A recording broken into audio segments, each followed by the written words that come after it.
Tonight on episode 121 of the Guy at the Movies podcast, the hierarchy of power in the podcast kingdom is about to change. Right, Sean? Oh, shut up. Everyone is part of the family at this point. It didn't do my fan fiction idea that I had. So this movie was garbage. What is this? You are a monster beyond all belief. Put them all in the thing and let them do the thing. You know what I mean? How? You're lucky to have me back. You're never gonna get 60 million people because you're not a Super Bowl. Shut up! So chaotic. Welcome to the Guy at the Movies podcast with Joe and Sean, because that's who we are. I always go back to it. The old I think saying. that's still you fight that. I think that's fine. I know our title is just the Guy at the Movies podcast, but it is still with Joe and Sean. When I retire, because I make my first million, then at that moment you can definitely Sounds good. Just keep us in your pocketbook. Exactly. Or wait, yeah, that way. I said the Yeah, right way. yeah. Anyway, Sean, how are you? Oh, I'm doing great. I feel rested. I think. I don't know. I've fallen asleep at 8 every day. I'm just, I'm doing stellar. Really, just stellar. You, my friend, have had a rough couple of weeks. But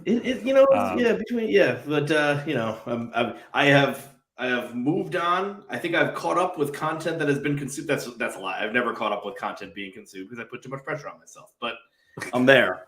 I've got this. There you go. There you go. Sean, we need to start off and just dive right in. Breaking news in the form of a breaking trailer. So we're going to watch this trailer together. And remember, we can talk over this. So I can't wait to hear the reaction. I think I know what this is going to be because I think I saw it out, but I haven't watched it. Yep, I do. Yeah, it's going to be. One day you're playing a kick. I'm really not looking forward to this. I triple dog dare you! And the next thing you know, you're a certified adult. He's got like a Bob Odenkirk thing going on. He was the best.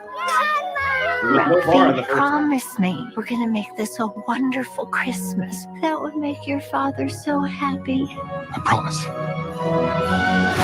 What had I done? Oh and my now it was God. all up to me? I suggest you start drinking and don't stop till New Year's. This is like if Kirk Cameron never Who found wants to go see Jesus. Santa? This is amazing, incredible. We will meet you right here when you're done. Don't let him kick you in the face. Huh? No, when it's just us decorating, it kind of feels like child labor. Honey, it's not labor. That's kind of funny. Cheers. My dad made this all look so easy. That doesn't mean it was easy. Schwartz, I triple dog dare you. Oh, I got it now.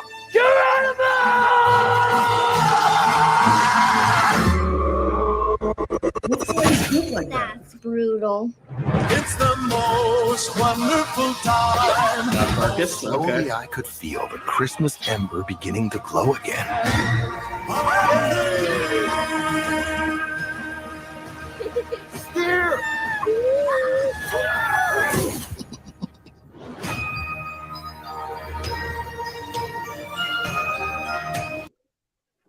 All right.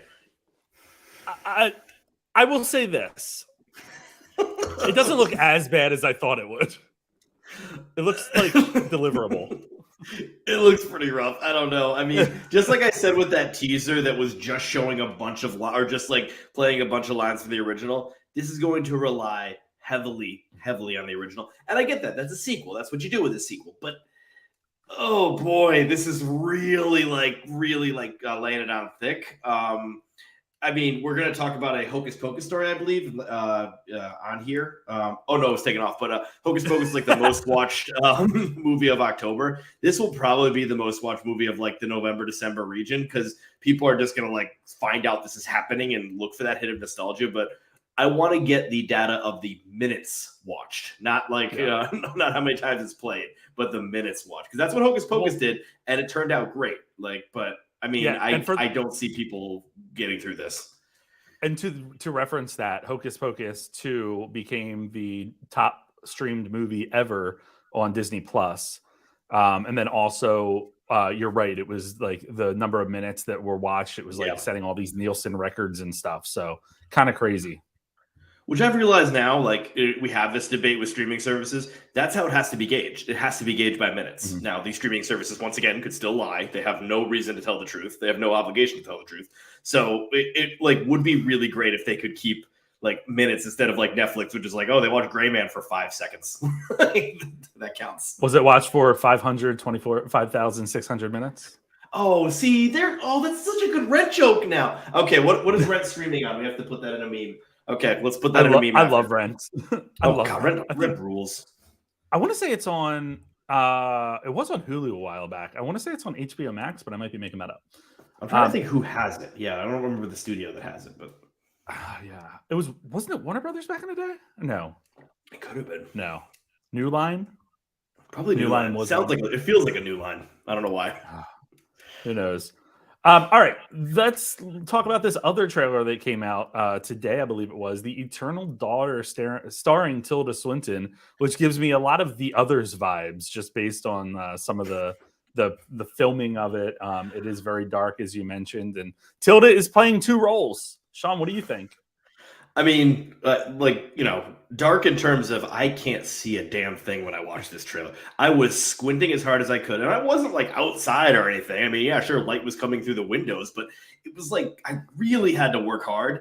It was like a Game of Thrones episode almost, where you just like really have to squint and really have to look at that. So I wonder if they have the same cinematographer, but I don't know. I'm excited for this. I mean, Tilda Swinton's playing her mom, and it's a horror movie, and they're messing with a lot of things in it. It's an A24 horror, which means yawn elevated horror or hooray elevated horror. It really could go either way on that one, but I'm looking forward to it. Yeah, I have no interest in it, but I'll see it. It's A24, so it's going to be a little heady, but whatever. I love that is like kind of our lives at this point. I have no interest in it, but I'll see it. I'll see it. That's just like the most common. It's like I've done that too many times now. But listen, there are movies that I've said that about, and I've recently seen. Banshees of Inisherin is a prime example. I had zero interest in it, and it might crack my top 5 for the year. So it's just wild. I mean, hey, who knows? Maybe A Christmas Story could actually be good. I can't even say that sentence, but maybe it will. Maybe a Christmas Story will be good. Yeah. Oh yeah, A Christmas Story is good. Yeah. Oh god. Oh my god. The other trailer that we got that dropped last week was for Ant-Man and the Wasp: Quantumania. I believe this is delivering the record for the least amount of CGI in a Marvel movie. But everyone is back to play. We have Paul Rudd back, Evangeline Lilly back, Michelle Pfeiffer back, and we get our look at Kang. Listen, it looks fun. I like the Ant-Man movies because they're just like whatever. You don't know what you're going to get, and they're just goofy as shit. So I'm looking forward to this. Kang is, a big arrival for the Marvel and the MCU, and we've been waiting for him for quite a while since the season finale of Loki. So. Yeah, I mean, for the exact reason you said about the other Ant-Man movies is the reason I'm having trouble with this one, because those are these fun, plucky, goofy movies, and this one looks like it's hinging the entire next portion of the Marvel Universe, and that is like a scary place to put Scott Lang, who usually is like a fun guy that makes a building larger, and that's it. But in this, it's like, oh, he's handling a lot. I mean, Jonathan Majors is eating. He's eating in Creed 3. I think he's going to be eating in Devotion. This guy is having a blast. He's having a great year. I mean, I'm always rooting for him, especially his, quote unquote iteration of Kang in Loki, which come on, just let's not do this. Let's not do this. He's just Kang. He was Kang in there. He's Kang now. Don't What's make his diet. He's a conqueror. So meat. Real quick, Winnie the Pooh Blood and Honey is getting a 1-day theatrical release. And then it's going to Peacock. It's through Fathom. It's kind of what they did with Jeepers Creepers Reborn, which was apparently horrible, according to my niece who loves those movies. I'm with you, but Ant-Man had a lot to do in Endgame, and had a lot to do with defeating Thanos, and he still maintained his humor. So I want them to make a joke about why didn't he just go up Thanos' ass and expand to defeat him? So Feige was intrigued by that when he was asked that at some sort of a Comic-Con panel after Endgame, and he that made things interesting there. I also want to bring up, just involved in trailers, and I do this every time, and I don't know if I'm a spoiler sport because it still works on me, and it pisses me off that it works on me that I have to shake myself off after. Stop putting classic rock songs in these movies because it works.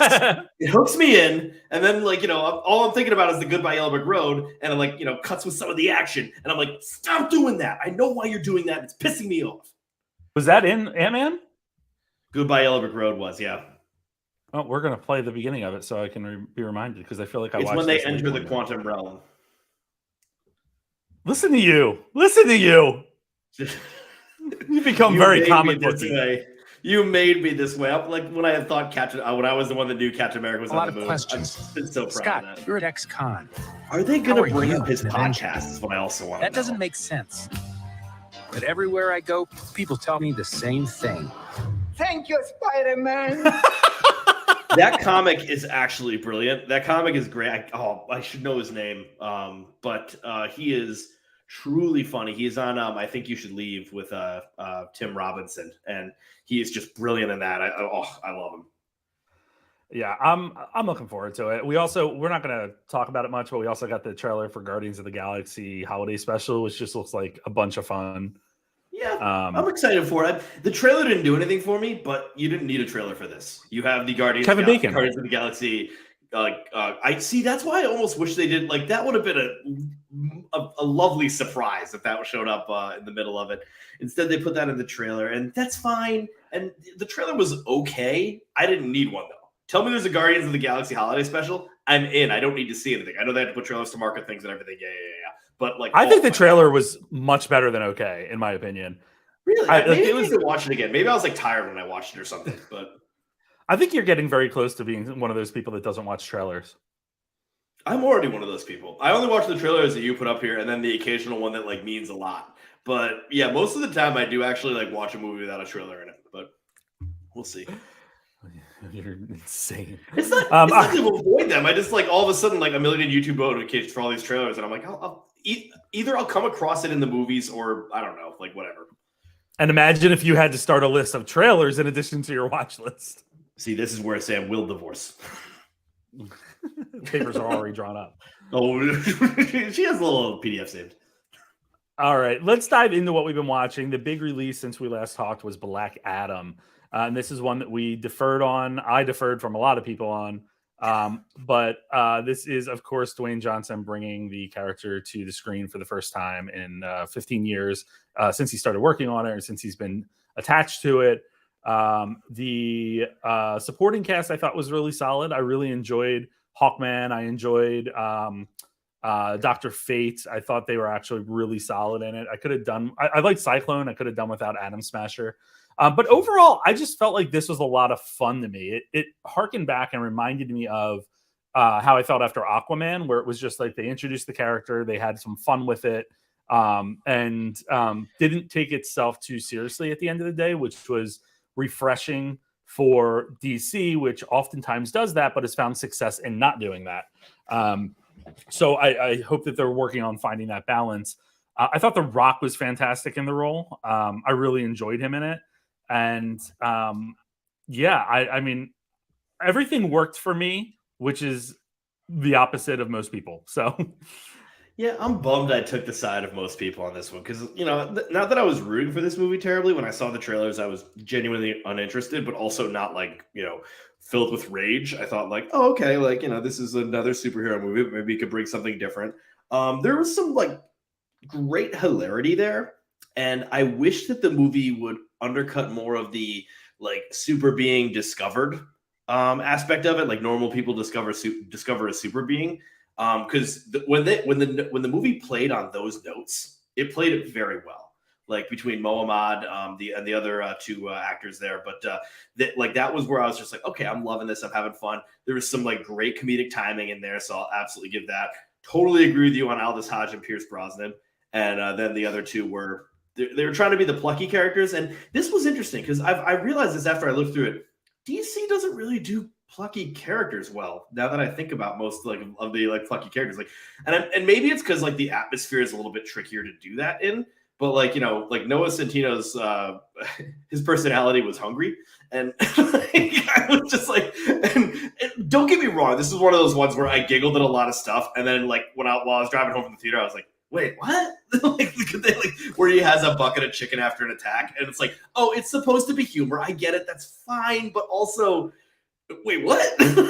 Well, the intent there that The Rock had talked about in one of his few interviews leading up to the movie was that they were seeing them as like the newbies, like what happens when like you're young and you're thrown into this and whatever, and how's that balance with, you know, the more seasoned vets.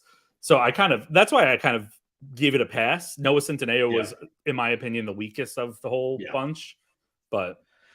Yeah, no, it wasn't something that, like, I think what ruined it for me, I think it was that, first of all, I don't like people picking apart things. I don't like the criticism. I'm now defending this movie, but yeah, sure. I do not like the criticism where, like, you know, oh, it's an all-powerful human that takes all the fun out. I'm like, shut up about that, because everyone's all-powerful. He's like, you know, like, I don't like people say that takes out the consequences or the conflict or anything like that. And there was different consequences of conflict in this. For me, it was the third act kind of extended for a very long time, and I just like there was a couple of like too many like final battles, and then I didn't know the characters enough. Like when, you know, I guess we're doing spoilers ish, but when one of the like characters chooses to sacrifice himself, I'll put it that way. I wanted to feel. I really like reached deep inside me trying to feel, and I kind of couldn't feel anything, and that's what bummed me out. Because I thought they did a good job performing and everything, but that was one of like the big issues there. But the last thing, and this is not to the fault of the film. I did not put this in my review because I don't feel it is the fault of the film. But oh my God, did the trailer like spoil an insane plot point that the movie wanted to keep? Like, you know, trailers spoil. That's fine. They show endings. You know, cool, whatever. But like, there's a moment where it's like it's the son, that it's his son and everything. And Dwayne Johnson, yeah. And I was just kind of like, they're keeping this under wraps. They know we saw the first trailer during the first line where he says this, right? What is going on right now? Once again, I will say, not the fault of the film. That is the fault of the advertisements and everything like that. You think they communicate a little better, but it's just like I was just kind of blown away. But like when Dwayne Johnson is like kind of like shown as a shadow almost, and I'm like, that's Dwayne Johnson right there. Pretty identifiable. Like, that's him. Like I know they're CGing out his muscles a little bit and making him skinny, but that's literally him. So that's not a spoiler because that's in the trailer, even though it is a gigantic spoiler. Yeah, look, at the end of the day, it's funny that you said that about like, oh, he's all powerful and whatever. People knew that going in. The character's been around for decades. I think what bothers me is, and it's got to be really frustrating for these studios, is critical review of comic book movies is never very good unless you're a Marvel movie. So it's 40% is what Rotten Tomatoes is right now with 259 reviews for Black Adam. The audience score is 90%. And so like that's, and at the end of the day, The Rock kept saying we're making this for the fans and stuff. And I think that that's what comic book movies really are. And I think that's what DC has struggled with, is staying true to their comics, but adapting it for like a more modern, mature audience. Whereas I think that's what Marvel's done well. Marvel's taken the infused maturity into the MCU a lot. And the movies that don't do well, think about like, well, Thor Ragnarok did well because it still maintained that maturity, but infused it with a lot of humor. Thor Love and Thunder was just like off the rails humor.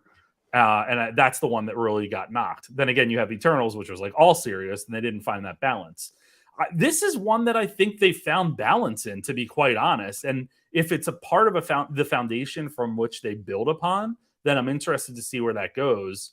I still have a lot of questions. We'll talk about this in a couple minutes with DC, but like where they go from here, since and we can talk about this now because it's all over the internet. But the post-credit scene I cried during, even though I knew it was coming. How much of that 5 out of 5 was in that post-credit scene? I do have to ask you. Stop saying that, because then I'm going to get so much shit from people. I immediately get that all the time. I think it's okay. I don't mean it to demean you. I bet it was a genuine 5 out of 5. You're good with your reviews and keeping them non-partial. But I know that had to kick it up a notch. No, I never base any ratings on after credit scenes. I don't think that because they're not part of the movie. I agree. So the other when the credits roll, the movie's over for me. But the after credit scene, which was the worst kept secret in the world because The Rock kept pretty much fucking talking about it, it just got me really excited. And I'm excited to see where they go with bringing him back because, again, they're listening to the fans to bring him back. But it's also the smart move because he's a really good Superman. They just have to give him the proper content. And I think he's clamoring for that as well. In a recent interview, and we're talking about Henry Cavill, he mentioned wanting to deliver a story that gives people hope and lets like kids and lets people look at the character and see like, oh, I can stand up. I can, do whatever. I can fly. I believe I can fly. He's canceled. How he's in jail. he's canceled by justice. But yeah, the after credit scene I really enjoyed, and like I said, we'll talk about this in a few minutes, but I'm excited to see where things go.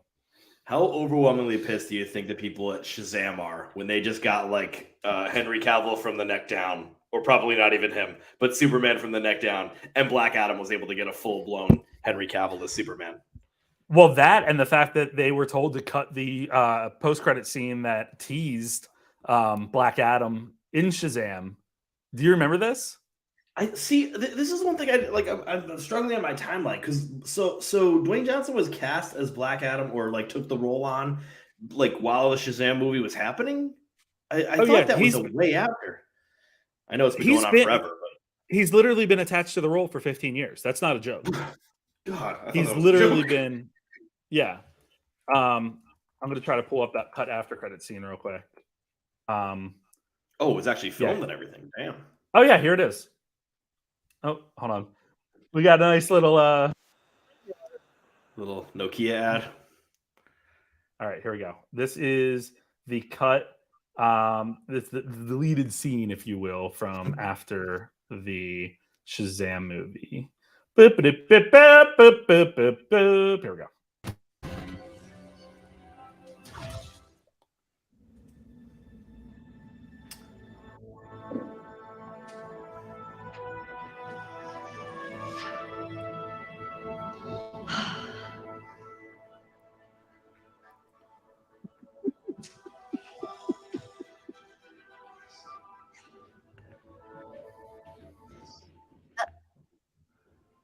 Guys, there's 6 of us and there's 7 thrones. Who's that for? Well, whoever it is, I'm gonna love him no matter what. Because they're an automatic part of the family. So, like, it's come out recently that The Rock asked them, like, because he was involved in like getting this together. It's not even The that Rock, big of a sport. Like, I don't know. But it would have set up him like showing up in the second one, and they wanted to play the long game with that. But what's funny about that is they don't want to play the long game between Black Adam and Superman. Like, I still don't understand what's happening. I just live here. All right, I'm going to move on to what other stuff I've been watching. So the Philadelphia Film Festival just ended last week. Was a whole lot of fun, a lot of great films, a lot of great interviews. Check them out on my YouTube. Reviews should start coming out tomorrow. There's just a lot to write. Godspeed. The one I want to talk about is Weird, the Al Yankovic story, and this is the film that is starring Daniel Radcliffe and hits Roku this Friday. What was it? Last Thursday night was the Al Yankovic story film. Al Yankovic showed up, which was wild. Awesome. I sent it to you. He said something like, "You're about to watch the most factually accurate cinematic adventure in the Harry Potter series," or something like that. It was really funny. But the movie, it was sold out. It was wall-to-wall people, and I didn't know what to expect from this. This movie is batshit crazy. It is wall-to-wall crazy. It is pretty much what you would expect from Weird Al. It's like a parody of a biopic.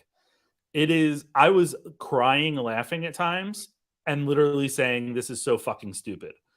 But it's that kind of movie from beginning to end, and I loved every minute of it. It slows a little bit, Sean, third act issues, slows a little bit, but then it picks right back up. And it was just, oh my God, what a surprise, honestly. They, we talk about this a lot. Like, if you're going to be stupid and you're going to you're going to deliver some stupidity in your film, lean into it and own it. And the films that don't do that don't own it well, don't do well. And this was one that I think didn't fail there. It leaned right in and delivered exactly what we expected. Nice. Yeah, I will be looking forward to hopefully trying to figure out how to watch this on Roku. But is it a free app? Do I have to do a subscription? It's the Roku channel. I think it's free. Oh, sweet. Okay, so I'm going to figure out how to fire that up if I can do it, because that'll be one I definitely want to see. I would also let you know that your ADD on the outline right now is distracting as shit. Oh, you were doing that too, by the way. So was I? Yeah, with Black Adam. Oh, my apologies. I own up to that. My Policeman is the other one I want to talk about that stars Harry Styles. I saw this last night and I wasn't expecting much from it because I hadn't heard a lot of great things. And I was pleasantly surprised. It's based on a book that came out in 2012, excuse me, and follows Styles' character, Tom, who is a police officer in 1950s England, who meets a woman, marries her, but then ends up having an affair, extramarital affair with a museum curator. And it's just all about kind of what that does to the relationship and, the web of the 1950s London or England at this point, where it was illegal to be gay, where it's, trying to fight being yourself and trying to do what society expects from you. Harry Styles was surprisingly really good in this. I did not like him, and I tore him apart in Don't Worry, Darling. This was easily the best he's been. I don't know what else I've seen him in. I know there's something else, but he was Dunkirk, but he literally didn't have lines in Dunkirk. But yeah, this My Policeman, I really enjoyed it. It's a simple film. It's a simple story ultimately, and it's very somber. I mean, I kind of feel like the same song plays all the way through, but that's not true. But it's proper for the telling of this film. Everyone in it is really good. The scenery isn't overly flashy. The cinematography isn't overly flashy, but it just transports you to this time. And there are some very sexy scenes. I'll say that. I mentioned it to someone else that saw it, and they said, "Oh God, yeah, I was losing my mind watching it in the theater." So it hits Prime Video this Friday. This is surprising to hear because I've heard lukewarm takes about this one, so it's good to know that it might be pretty good. So this one is another one for this weekend. It's another one, Sean, that as of looking earlier, I think it had 41% on Rotten Tomatoes from the critics, 40% from Rotten Tomatoes from the critics, and 96% from the audience. Oh wow, very well. Harry Styles internet, that might have something to do with that one. Yeah, but I mean, it's also My Policeman takes its time, but if you give it a chance, this beautiful, well-acted story will break your heart. That's an audience thing. So, yeah, very fascinating. So this weekend, I started off the Thursday movie with Tar, the nearly 3-hour movie about Cate Blanchett playing a musical band conductor, orchestra conductor, who essentially gets canceled. And it's really, really, really good as a film. This is done by Todd Field, who hasn't made a film in like 16 years, and recently before this made In the Bedroom and Little Children. I have not seen Little Children. I've heard that's his best, but In the Bedroom is amazing. He focuses on like his technique a lot in this movie.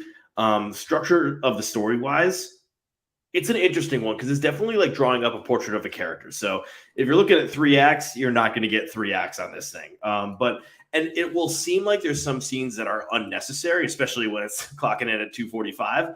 But I looked at every single one as like a certain moment that we were trying to get this character through, a certain moment where we're trying to like approach her from another light.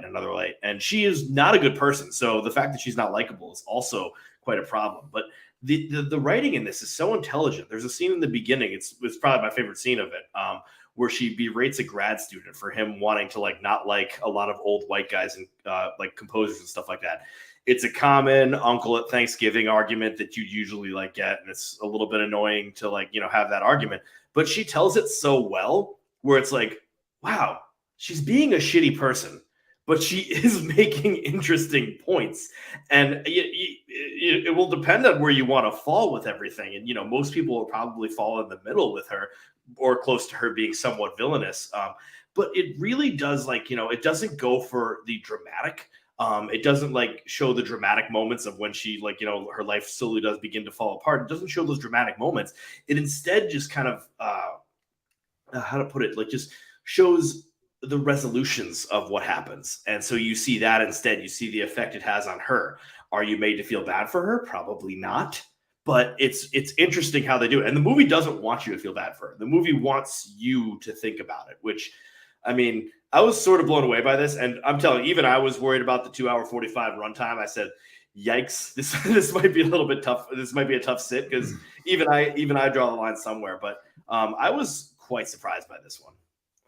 This is one that I have missed multiple times when I had screenings for, and I still am anxious to see it. Yeah, I'll be very interested for your take because I said this might be this year's Power of the Dog for us, but also I think you might actually quite love it. So you could go either way on this one, so I'll be very interested. My next one is Triangle of Sadness. Now, technically, I saw this last week, so I'm not going to go to it. Like I will say this: it's amazing, it's wonderful. But I wanted to address one thing with this because a lot of like movie producers, a lot of advertisers in all these certain movies, we always make fun of this, Joe, where we say like, oh, people were throwing up in the aisles, people were like, like puking here and there, like, oh, people had to leave the theater puking and shaking and stuff like that. During a particular scene in this movie, I left the theater to puke. And then went back in knowing that this was a beautiful, comedic, wonderful, look at something. But I still, maybe it was just something I ate, but I did have to leave the theater to puke.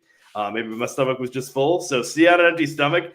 I don't, listen, that might not be an endorsement of this film. That might be a deterrent. I understand that. I just wanted you to know that this movie is very effective, hilarious, well made, enough to when there is a puking scene, I literally left the theater to puke. So that is my endorsement of this film, if you can call it that. And then finally on Netflix. Real quick, isn't that long as well? I can't remember, but I think so. I feel like it's right under Tar. 2.5 hours. Yeah, it might be just under Tar, which that has, I'll say this from the opposite end, a completely ridiculously clear 3-act structure where there are literally 3 settings happening. So that makes it a really easy sit because you're like, okay, we're here. Okay, now we're here. Okay, now we're here. And you understand each moment and you get each part of it. And it's so damn funny that you don't seem to mind throughout. But there's off-putting see on an empty stomach without a doubt. My last one is Netflix's All Quiet on the Western Front. And I'm emphasizing Netflix's All Quiet on the Western Front because while, I'm not one of those people that says you have to see every single movie in theaters, all hail theaters. It's a shame this is on Netflix because this would have been amazing in the theater. It still wowed me. It's still amazingly beautiful. This is the adaptation of the novel on World War I. Also an adaptation of the 1930 movie that was made. I'd never seen the 1930 movie, but it did win Best Picture, one of the third Best Picture winner. This movie is just absolutely beautiful from start to finish. Oh my God, this is another long one. This is about 2.5 hours. So apparently I was digging the long ones this time, but I mean, it's truly talks about the spoils of war. It's German subtitles. So you could argue it's a tough sit, but it's so friggin' beautiful. And most of it, is one of those ones where, you don't need the dialogue because everything is told visually so well. You do need the dialogue at some point, so definitely turn the English subtitles on. But I was truly baffled by how great this was. I was worried about this one because I love this book and I don't read that often, so that's very special to me. And I was blown away. I think there was a great adaptation, a great modern adaptation. It's right now the German selection for Best International Film. I hope it makes a solid threat, honestly. That is really interesting. I have not heard that they did their own.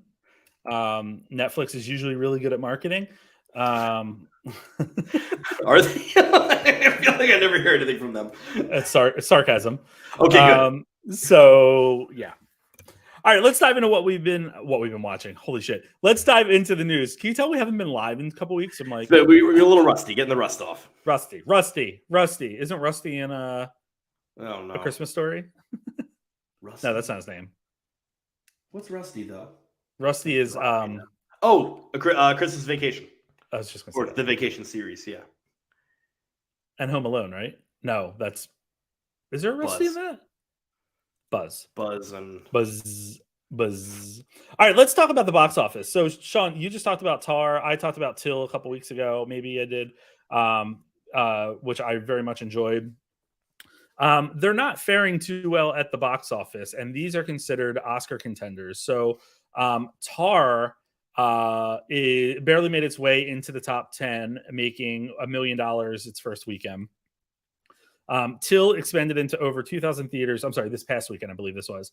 And 2.8 million was all the film was able to make. I think it finished in 7th. The other ones that we're talking about are Triangle of Sadness, which also hasn't done real well. It's only on 610 screens. This is actually going to lead into my rant later. And then what else do we have here?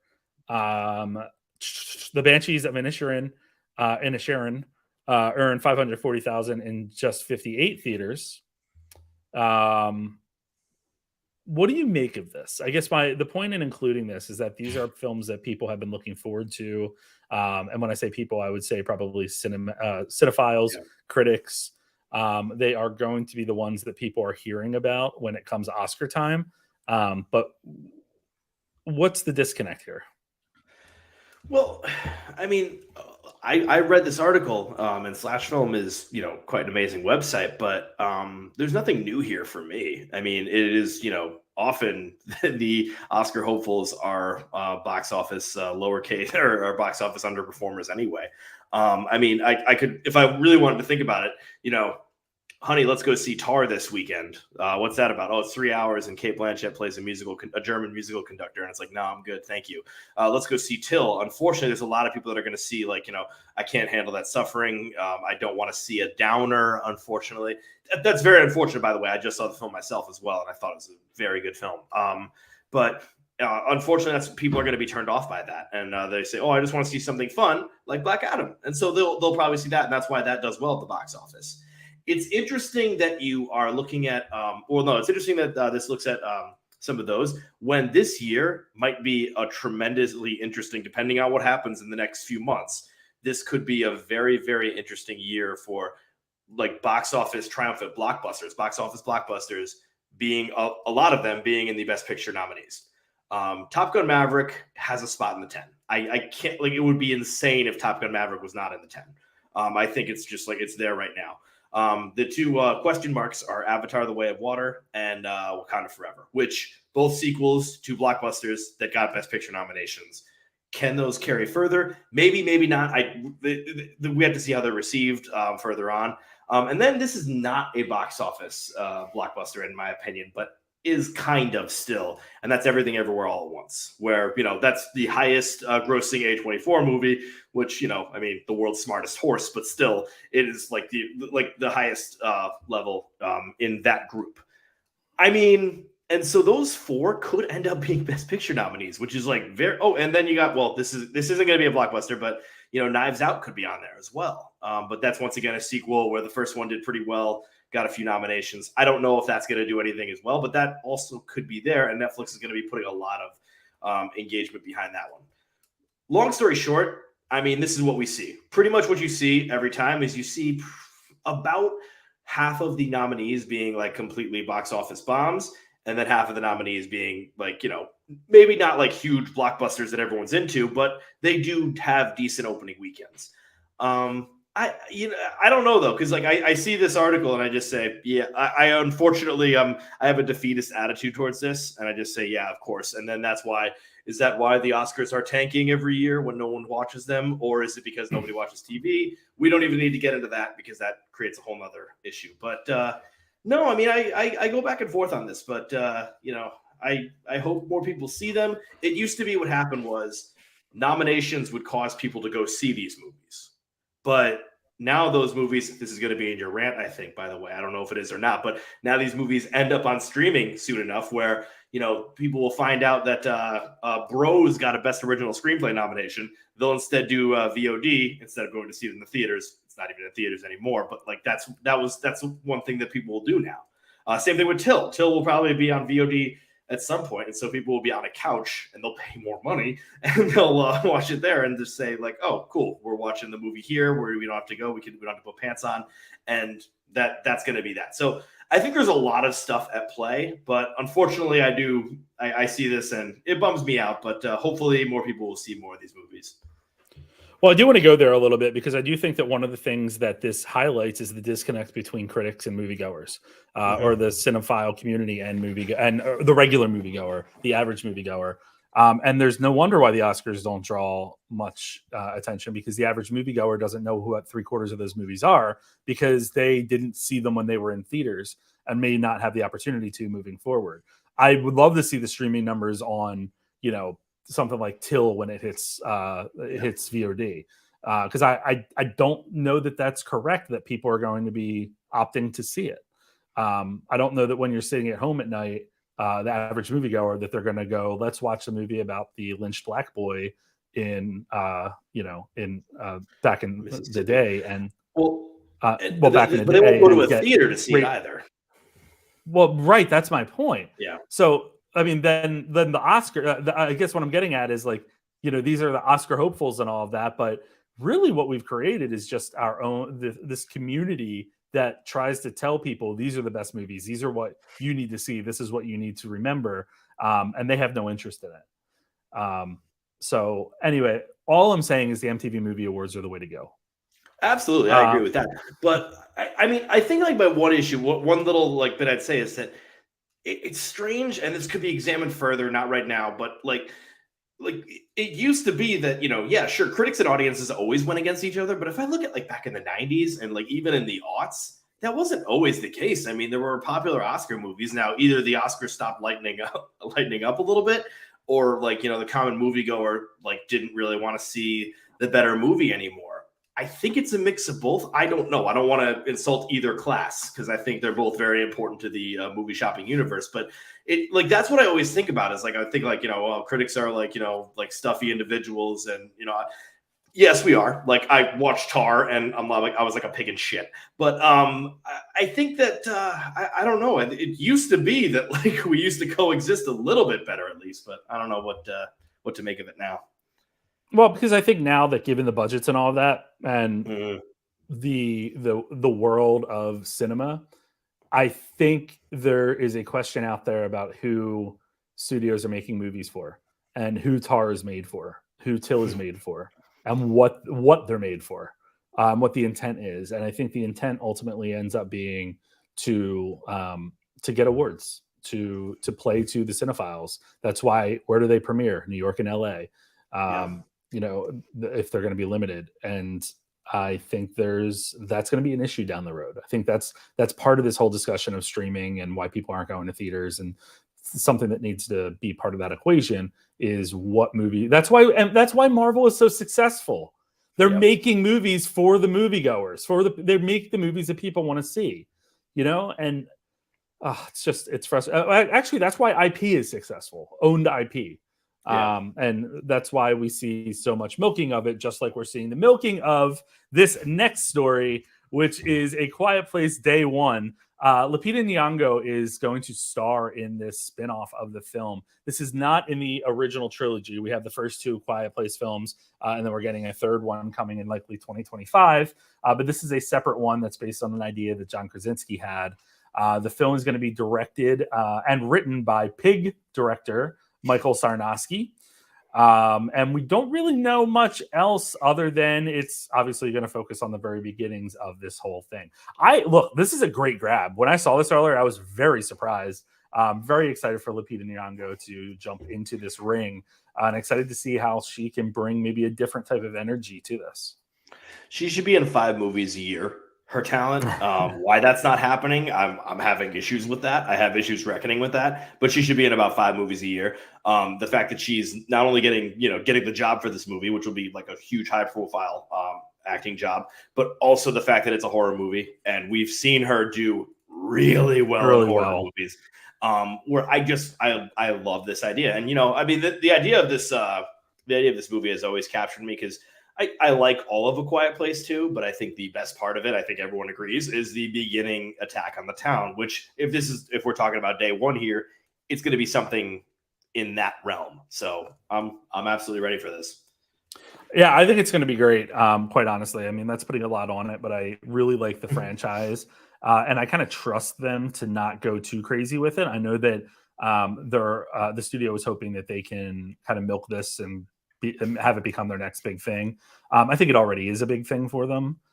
So if they can pump out like an installment every couple of years that just further tells the story of different families that were involved or that were impacted, which, everyone was impacted, I think that would be really cool. So I'm into that. Let's go back into superhero world here. This was the big surprise that came out last week. There's been a search for who was going to head DC, and what we learned last week was that James Gunn is becoming the co-chairman and CEO of the newly named DC Studios. So he is going to be teaming with producer Peter Safran, who used to be Gunn's agent, fun fact, who is going to be handling the business side of things. James Gunn handles the creative. I just think that's kind of exciting. I mean, it's true. It's obvious that James Gunn has success with the IP that he works with in the superhero realm, the comic book realm. 2 Guardians of the Galaxies, a third one coming, a holiday special coming, and then over in DC, Peacemaker, which it became the #1 show in the world when it was on. Oh yeah. And then, of course, the Suicide Squad, which took an idea that kind of bombed the last time it came out and really kind of reinvented it and delivered one of my favorite movies of last year, or whenever. Yeah, last year. So was it last year? Yeah, I think 2020 things are still. Well, it's been 5 years since 2020. Yeah, the Suicide Squad, 2021. So anyway, I'm pretty pumped about that. I think that's great hiring. So before I move on, what do you think about him stepping in? What was your first reaction? Oh, I mean, obviously, like James Gunn is at the head of a title of something. It's going to be great. I mean, he's now taking over, a studio that has been having some trouble. And I think that's one thing. It's like we're all very excited about this, but he, like sometimes the president does, they inherit a country that's a mess. And I think that might be what's happening here. So, all of a sudden, like, the first movie that's under him tanks and everyone will just be like, burn the witch. And it's like, no. Let's let this dude cook for a little bit. I'm saying cook a lot today. But also I think it's really important to know, and this will both calm people, just in general, calm people down, is that he's not the director of every single DC movie coming out. He is in charge of how these movies and how this connected story is going to take place. So people are just like, oh, every movie is going to be as goofy as Guardians, or, can he actually like handle, like the creativeness, the creative directness? I think it's going to be interesting to see how that happens.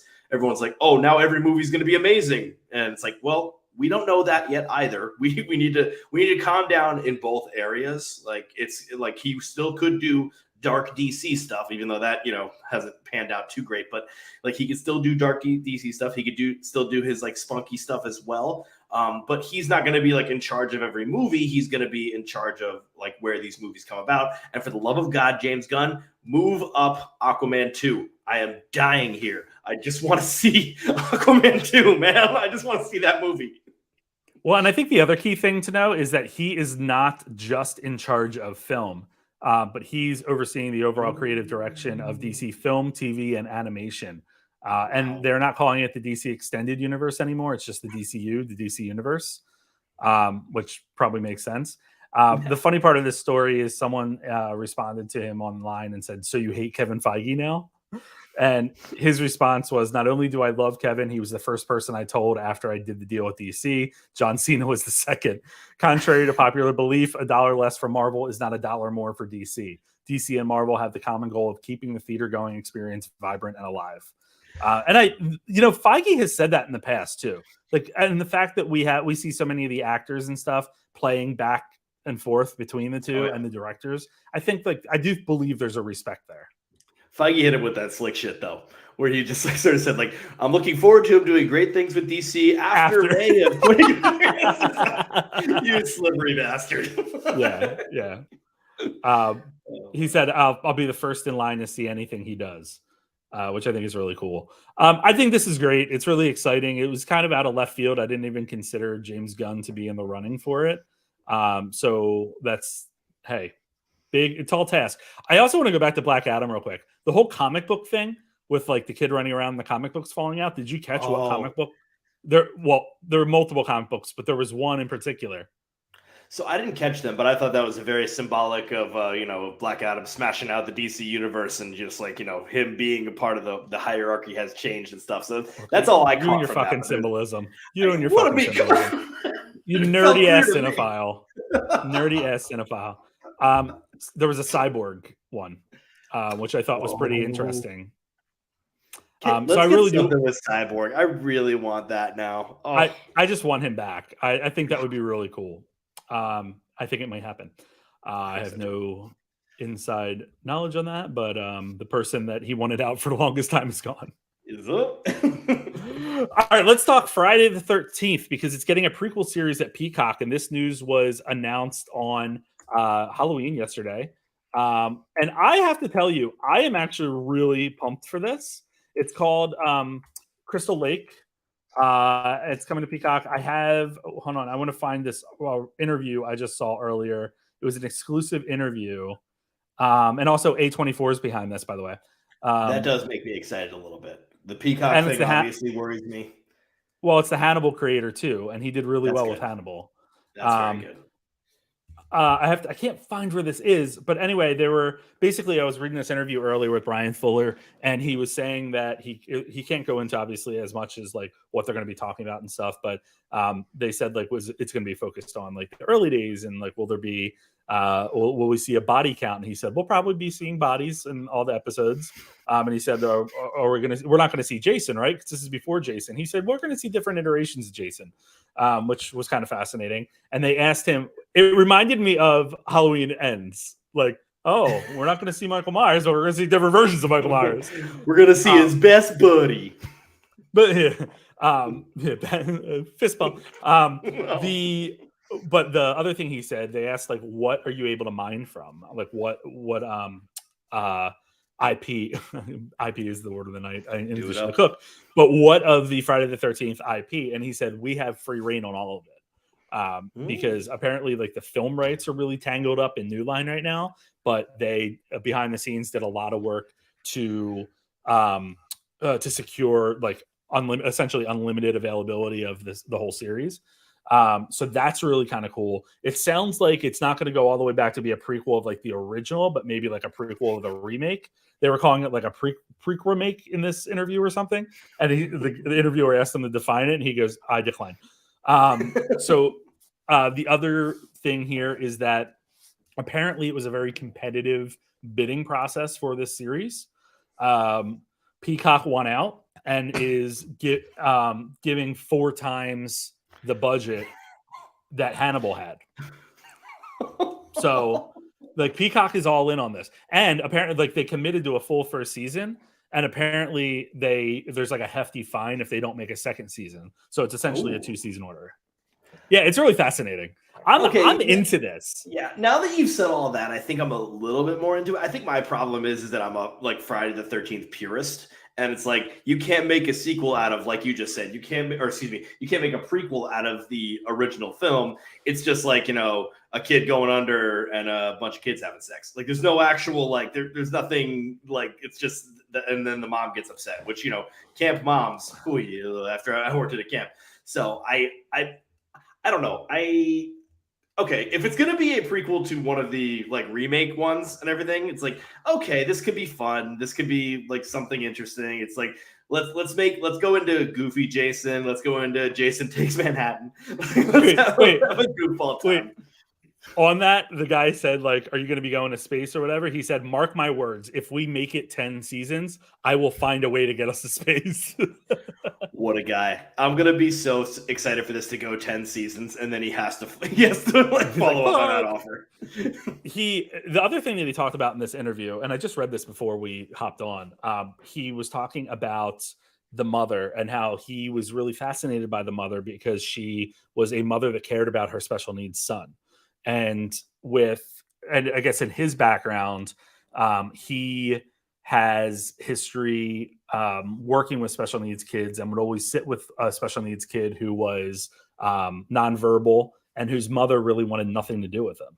So he always kind of gravitated towards the character of Jason's mom, because it was like a mother that wanted something to do, had this love for her special needs son. And it was just really interesting to see sort of like where that comes from and where the interest from a filmmaker comes from in order to like drive this forward. And the other thing is that I think it's the producer that he worked with on Hannibal 15 years ago.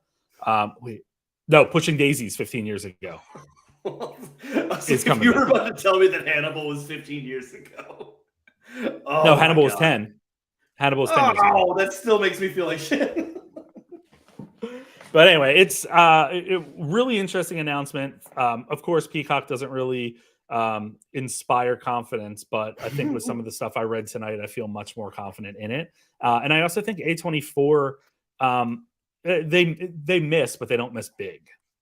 Well, also they're like they produced a lot of shows. They're just they just go really hard on the back burner with it, which is very interesting. Like I found out that Mo on Netflix was an A24 production, which that's interesting. Blew my mind. And I mean that was also an exceptional show. So I'm in for their like show network, but it is interesting how humble they are based on like their movies where like they've become a genre. Yeah. Let's see. Would it kill you to laugh on Peacock? Oh, they produced the Ali Wong Don Wong special. Raimi season 3, Euphoria season 2, Mr. Corman, Moonbase 8, Random Acts of Flyness, Pod Save America, Two Dope Queens. Oh, there's a whole lot. Oh, The Idol. What's really interesting is they're all over the place. Like they're in all the networks, which I guess as a studio, that's kind of what you do, I guess. But it feels very distinct that they spread the love a lot. Yeah, that's kind of crazy.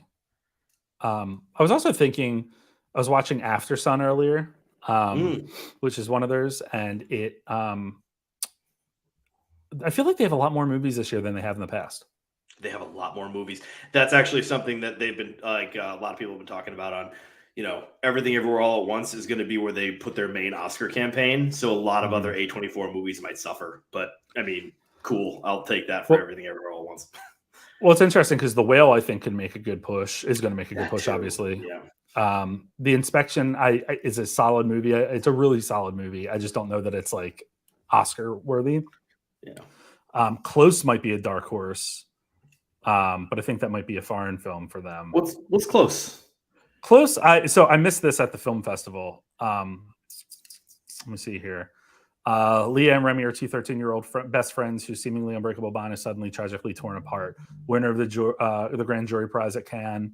Luc Stahn's second film is an emotionally transformative and unforgettable portrait of the intersection of friendship and love, identity and independence, and heartbreak and healing. Everyone that I heard talk about it was saying they were crying, and they're like, "Don't miss the second showing." And then the second showing was like during something I wanted to see. I was like, "Fuck." Yeah, I thought it was going to be a Glenn Close documentary, and that was going to be the thing that finally wins Glenn Close an Oscar. But c'est la vie. They had Marcel the Shell with shoes on might make it for animation. Oh, I think the problem is that's going to eat itself in the controversy of is it animation or not, which I think it is. But like, I think that like there's going to be it's too much of a line that I would love that to get nominated for animation. Though. Eat it. Last story of the night, very quick thing here because we've been talking about it all night. 3-hour movies. We are getting an Avatar sequel that is over 3 hours. I kind of expected this, so it's not really a surprise to me. But just for everyone out there to know, Avatar 2 is going to be 3+ hours. It's interesting because people are like, well, the first Avatar was 3 hours and people went to see that and they were entertained by that. I'm like, that was 2009. we barely had like iPhones at that point. I mean, like people have a large amount of ADD in a more like intense fashion, and it'll be interesting to see if people will sign up for this. I think they still will. I think this is still going to do just absolutely bomb ass numbers, but like that 3-hour tag is a little bit tougher to have. But then we also look at Wakanda Forever is like, 250, and I think that's not going to deter anyone. I don't think. Maybe it will. I don't know. So maybe we'll see. I think it's going to be fine. I think it's going to do quite well. I think both studios are going to be just fine. I want to throw this out there real quick. There was an interview with Daniel Radcliffe, and I'm trying to pull who asked the question. It looks like it's in Variety. They asked Daniel Radcliffe why he spoke out against J.K. Rowling, and he said, "I've met so many queer and trans kids who had a huge amount of identification with Potter, so seeing them hurt, I wanted them to know that not everybody in the franchise felt that way, and that was really important." He's really like matured. And now Ray Fiennes. Did you hear what he said? No. He came out supporting J.K. Rowling. Ralph Fiennes? Yeah, Ralph Fiennes, Ray Fiennes. Yeah. Oh, great. Oh. Yeah, I saw that string of articles released, and I was like, oh, God. Everybody go see the menu now. Oh, God. Oh, he said J.K. Rowling was being bullied.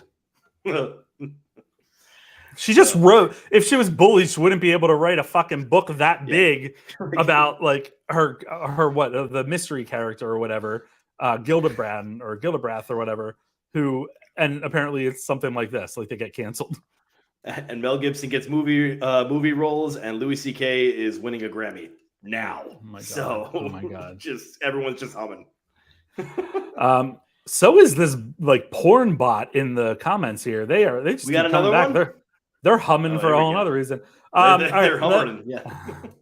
Elvis Duran this morning was playing. Racehorse porn, or what was it? Racehorse porn or something else. It was really funny. It was highly entertaining. I already love all right. We always end with rants and raves. I want to start with limited theatrical runs as a rant. This gets back into a lot of the conversation we had tonight. I think the fact that a lot of films are thrown in for limited theatrical runs or limited releases, you see these major films that are going to be up for Oscars getting released in 56 or 58 theaters. That's just absolutely ridiculous. And I think really doesn't, it hurts the average moviegoer and ultimately hurts cinemas. We see this happening a lot with streaming movies. So for instance, My Policeman just came out, I believe it was last week in theaters, and it's coming out this week on Amazon Prime Video. It's not called Amazon Prime Video, it's called Prime Video. You get it with Netflix. Netflix is going to be releasing Glass Onion a week early, and then releasing it on the streamer. It bothers me. I know that everyone's getting like their payday and all of that, but I wonder what this is going to look like in the future as limited theatrical runs seem to be on the rise and seem to be missing a large swatch of moviegoers around the country. I would love to see some data on sort of why these decisions are made or how these decisions are made. And I bet a lot of it has to do with budget, but would like to also see the data on the other end of people that want to see the movie but can't find it. I am outside of Philadelphia, and when things are in limited release, I still struggle to find it. There's some more artsy theaters, and you used to have the artsy theaters around you that would carry these limited releases, but they're not all there anymore. And of course, the theaters that do usually carry them are being eaten up by the larger theaters, or just closing altogether. So I think limited theatrical runs are becoming frustrating. I know, you think about with the streamers, they're really only doing it so that they can have a stab at the Oscars. It goes back to my question earlier about the intent and who they're making these films for. The end. Yeah, no, I fully agree. I mean, like everyone's like been, all of the podcasts I listen to, they're like, Banshees of Inisherin. I've seen it. I'm like, I haven't seen it. It's in New York. I can't see it. I could drive to New York, but I won't do that. I got theaters near here that are fine, but apparently not. I want to do a quick rave on one of my favorite shows of last year, Severance. It had its first season, and it's coming back with a vengeance. And I got some casting news on it. And this casting news is absolutely wild. What they're doing is like, obviously it takes place in like an office, a giant office building. They were a part of one little section. So I think they're branching out to the other sections, and they're going to see how this goes. We got Gwendolyn Christie from Game of Thrones, Alia Shawkat from Arrested Development, Shawkat, I believe. Bob Balaban from Everything That's Awesome. Mara Weaver from Unbelievable and Godless. And then Robbie Benson, who played the Beast. And the other ones I don't recognize. But one part that worries me is Severance expanding its scope too much, like a television, like season 2 of a television show does. I'm not worried about that too much because I'm still so freaking excited for these casting decisions. I mean, like, this is an office drama, like, kind of, and we got and like it's sort of bureaucratic in a way. And now you got Bob Balaban coming in there, man. I mean, like, that's just exactly what I want. That is the exact kind of person I want coming in. So I am wholeheartedly looking forward to this. I can't wait to see what they're all going to cook up for season 2. I hope it comes out by the end of this year. I think it's planning. So, 2023, the end of next year. Is it worth me adding to my list? I think you would love Severance a lot. Yeah. I mean, it's a Ben Stiller directed. So like he's someone that like I've always like his direction. He's so under the radar as a director, but he's really good as a director. I would say give that one a shot when you're bored and you want to do 10 eps. It's a solid. I mean, I will say the last episode was the best episode of television last year, directed, everything wise. Oh, it was one of my sitting upright kind of episodes where I just was like this the whole time. So excited. Well, let's go back and talk about limited theater releases, because that's what we have coming up this week in top new releases. So that movie Close that I just mentioned is hitting limited theaters. The Independent is hitting Peacock. Look that up, because that's a movie I've never heard of. Read the synopsis for it. Do you know of this? No, I was wondering about this myself. Like, what is this all about? Okay, Look ready? Here. Okay. No, I'm gonna give you the synopsis if I can find it. It's a political thriller. Okay. In. Wait, I can't even find a good. A young journalist discovers a conspiracy involving U.S. presidential candidate. A U.S. presidential candidate that could change the election and the fate of the country. Do you know who the two candidates are? Are they actual people, or you mean the actors? The actors. Oh God, go. Ann Dowd. Yes. going up against John Cena.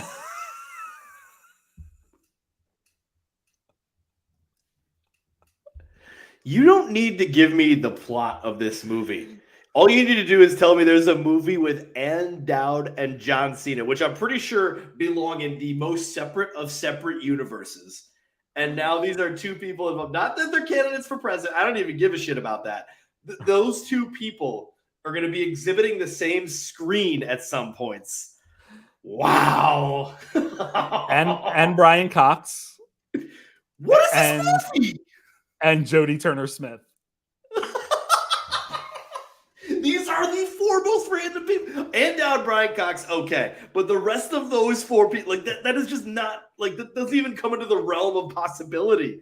Oh, my God. Oh, this went way up on my rankings right now. Armageddon Time hits theaters this weekend. Causeway hits limited theaters and Apple TV+. Enola Holmes 2 hits Netflix. Goodnight Oppie hits limited theaters. My Policeman hits Prime Video. Selena Gomez, My Mind and Me hits Apple TV+. Something in the Dirt hits limited theaters. I saw that at Sundance, and I was not a fan.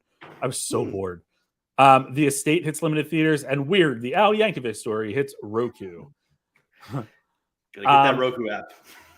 As announcements, the only thing I want to share is that I started doing Movember today to raise money to highlight mental health issues in men, especially when it comes to depression, anxiety, and the inability for men to communicate about it and reach out and get the support that they need. So if you are so inclined, the link is in my bio. Even $1 is great. Already very thankful for the donations that I received today, but I'll be doing this all month and hyping it up for the next couple of weeks. And we'll be growing a sweet mustache, we hope. God help us all. I will be supporting you, but I love my beard too much that I can't. I just can't abide. But I don't think I've ever seen you without a beard. I rarely. The one time was when I was Ron Swanson for Halloween, and Sam was breakfast food, and and I like she was like, you could just put on a fake mustache, or you could just have a beard. Ron Swanson had a beard. Nope, I shaved a mustache and then had to shave to a completely bald face the next day, and she was pissed. So that's probably why I'm not doing it. And that's when she pushed the wedding back a year, right? She had to. There was no other way. All right, Sean. See you next time. See ya. The Guy at the Movies podcast is a joint venture between Math Teacher Movies and Guy at the Movies. You can catch new episodes weekly right here wherever you're listening to this one. Subscribe so you never miss a beat.